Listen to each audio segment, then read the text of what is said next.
ప్రయాగరాజ్లోని నాగవాసుకి ఆలయం స్వర్పదేవుడికి ఒక మందిరం. నాగవాసుకి సర్పరాజుగా భావిస్తారు. ఇక నాగవాసుకి ఆలయం నిజంగా అలాంటిదే. ఎందుకంటే సర్పాల రాజు వాసుకి పాలసాగర మథనం తర్వాత అక్కడ విశ్రాంతి తీసుకున్నారు. క్షీరసాగర మథనం వేదకాలం నాటి ప్రసిద్ధ సంఘటన. దీన్ని సముద్ర మథనం అని కూడా పిలుస్తారు. సముద్ర మథనంలో వాసుకి పాత్ర ఎప్పుడు తక్కువ అంచనా వేయలేమంటున్నారు భక్తులు. ఇక నాగవాసుకి ఆలయానికి ప్రత్యేకతలు ఏంటో ఇప్పుడు తెలుసుకుందాం.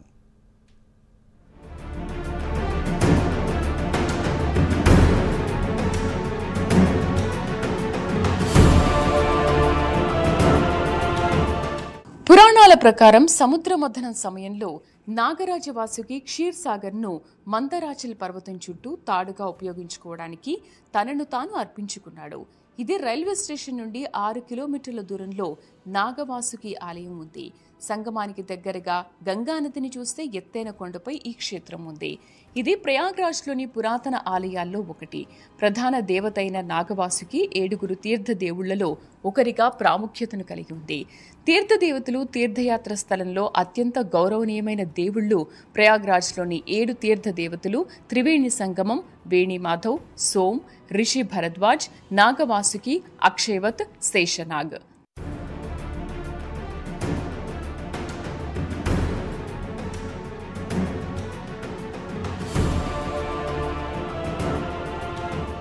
అయితే త్రివేణిం, మాధవం, సోమం, భరద్వాజం, వాసుకిం, వందే అక్షయవతం, శేషప్రయగం, తీర్థనాయకం అని సంస్కృత శ్లోకాల్లో చెప్పబడింది. నాగవాసుకి దేవాలయం నాక్రిద్ తీర్థంగా స్కంద పురాణంలో చెప్పబడింది. నాగవాసుకి ఆలయం 10వ శతాబ్దానికి చెందింది. అయినప్పటికీ మరాఠా రాజు శ్రీధర్ భోన్స్లే నిర్మించిన ప్రస్తుత ఆలయ నిర్మాణం 18వ శతాబ్దానికి చెందింది.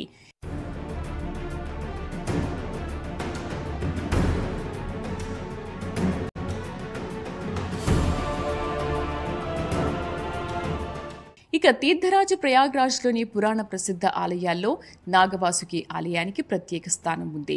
సనాతన ధర్మంలో నాగులను పూజించడం అనాదిగా వస్తున్న సంప్రదాయం.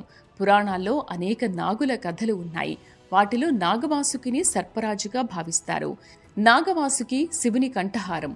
సముద్ర మథనం సమయంలో నాగవాసుకిని తాడుగా ఉపయోగించారని పురాణాలు చెబుతున్నాయి. సముద్ర మథనం తర్వాత విష్ణువు కోరిక మేరకు నాగవాసుకి ప్రయాగలో విశ్రాంతి తీసుకున్నారు. దేవతల కోరికపై అక్కడే స్థిరపడ్డారు. సంగమ స్నానం తర్వాత నాగవాసుకిని దర్శిస్తే పుణ్యఫలం లభిస్తుందని భక్తుల నమ్మకం. ప్రస్తుతం నాగవాసుకి ఆలయం ప్రయాగ్రాజ్లోని దారాగంజ్ ప్రాంతంలో గంగానది ఒడ్డున ఉంది.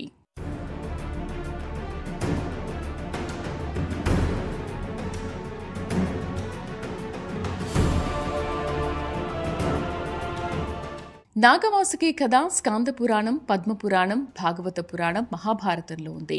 సముద్ర మథనంలో దేవతలు, రాక్షసులు విష్ణువు సూచన మేరకు మందర పర్వతాన్ని మథానిగా, నాగవాసుకిని తాడుగా ఉపయోగించారు. మందర పర్వత ఘర్షణతో నాగవాసుకి శరీరం గాయాలయ్యాయి. విష్ణువు సూచనతో ప్రయాగలో విశ్రాంతి తీసుకుని త్రివేణి సంగమంలో స్నానం చేసి గాయాల నుండి ఉపశమనం పొందినట్లు పురాణాల ద్వారా మనకు తెలుస్తుంది. వారణాసి రాజు దివోదాసు తపస్సు చేసి నాగవాసుకిని కాశీకి తీసుకెళ్లాలని కోరుకున్నాడు. దివోదాసు తపస్సుకు మెచ్చి నాగవాసుకి ప్రయాగ నుండి బయలుదేరుతుంటే దేవతలు ప్రయాగలోనే ఉండమని కోరారట. నాగవాసుకి ఒక షరతు కూడా విధించారట. సంగమ స్నానం తర్వాత భక్తులు తనను దర్శించుకోవాలని, శ్రావణ మాసం పంచమి నాడు తనకు పూజలు చేయాలని కోరాడు. దేవతలు దానికి అంగీకరించారు. బ్రహ్మ మానసపుత్రుడు ఆలయం నిర్మించి నాగవాసుకిని ప్రయాగ్రాజ్లోని సంగమ తీర్థంలో ప్రతిష్ఠించాడని పురాణాలు చెబుతున్నాయి.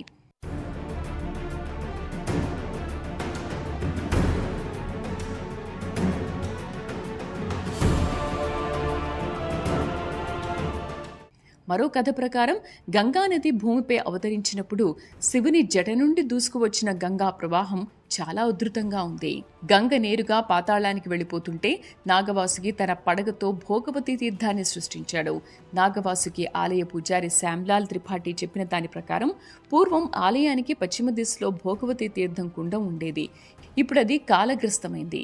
వరదల సమయంలో గంగానది ఆలయ మెట్లను తాకినప్పుడు ఆ ఘాట్లో స్నానం చేస్తే భోగవతి తీర్థంలో స్నానం చేసినంత పుణ్యం లభిస్తుందని భక్తుల విశ్వాసం.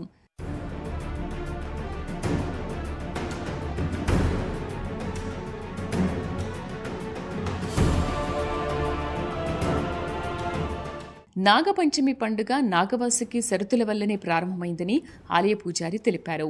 నాగపంచమి నాడు ఆలయంలో ప్రతి సంవత్సరం జాతర జరుగుతుంది. నాగవాసుకుని దర్శించి వెండి నాగుల జంటను సమర్పిస్తే కాలసర్ప దోషం నుండి ముక్తి లభిస్తుందని భక్తుల నమ్మకం. ప్రతి నెల పంచమి నాడు నాగవాసుకి ప్రత్యేక పూజలు చేస్తారు. ఈ ఆలయంలో కాలసర్పదోష నివారణ పూజలు, రుద్రాభిషేకం చేయిస్తే జీవితంలో అన్ని విధాలా శుభం కలుగుతుందని భక్తుల నమ్మకం.